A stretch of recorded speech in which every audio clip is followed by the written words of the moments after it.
So he asks him for this job, as I've just said, and it doesn't go down well. So he thinks it's about time to get out, which he does. And he goes into Europe first. He ends up in America later.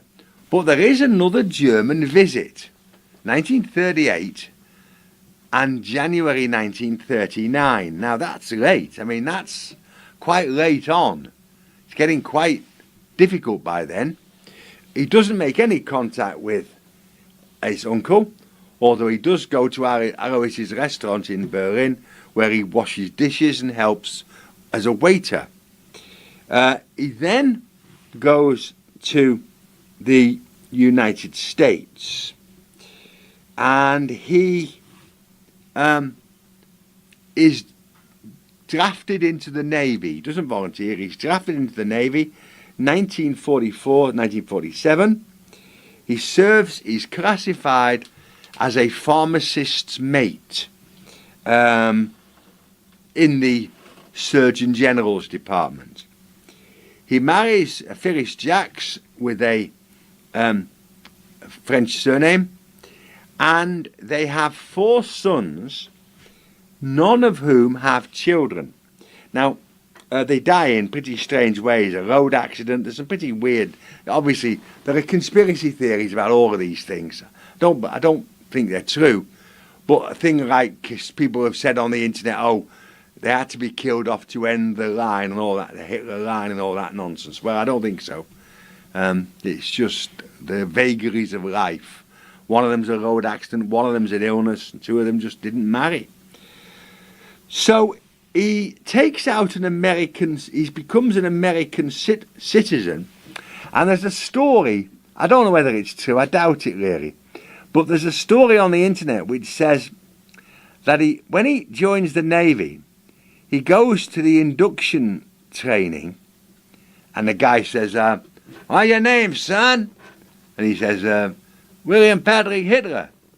Okay. And the guy says, my name's Hess. I don't know whether it's true, but with the names in the United States and with the German community being probably the 2nd highest number of any community, it might be true. Anyway, by this time, William Patrick has changed his name. Now, the name he chooses, Houston Stewart, is a very curious one. I don't know why he chose it. That person who he names himself after was a theoretical philosopher, has been called a British Nazi, and wrote very complicated and erudite books about racial supremacy of the German or Aryan race. I wouldn't advise reading them. But it is curious that he chooses to change his name after to that particular one. As I say, this name change, although he stuck to that, there were times in his later life when he did give interviews. I've heard his voice, he just sounds like a regular East Coast American, really, where he did give interviews about his time in Germany. But he was not asked, or not when I heard anyway, but he was not asked about his contacts with his uncle Adolf. One of the other curious things I found out about him, which I'd not heard of, was in 1939, when he'd got back from Germany, he was sent on a lecture tour of the United States, My Time with Adolf Hitler. And apparently these audiences were huge. People turned out in their thousands, and it was all paid for by a man called William Randolph Hearst, who was a huge American newspaper owner, who paid for this lavish tour of the United States. And again, he appeared on the same platform as a man called Charles Lindbergh, who obviously was the great American air pilot who flew the Atlantic in the 1927, but who later became a fervent isolationist and wanted to keep America out of the war. It appears that William Patrick did as well. He was wounded in action and received the Purple Heart, which is the medal for wounds. And again, when he is discharged in 1947, it is with a good war record. His career, his job, was providing blood supplies to New York hospital blood banks. That was his main job. He died in 1987, and his wife lived until 2004.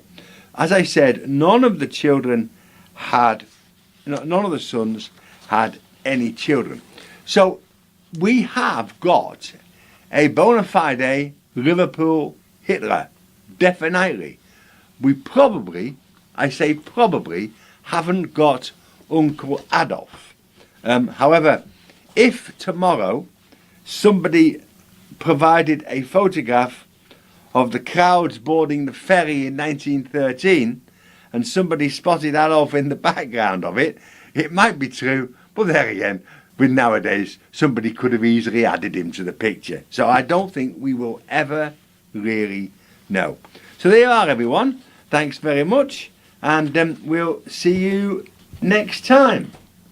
It's goodbye from me, and It's goodbye from him. goodbye from Charlie, from him and Buddy as well. Oh, he's over there there he is, he's next to me. So it's goodbye, and we'll see you all. Oh, I'll be a year older in 2 weeks, but Oh yes, his famous birthday. no, not that famous, but you'll never know. Bye bye, everyone.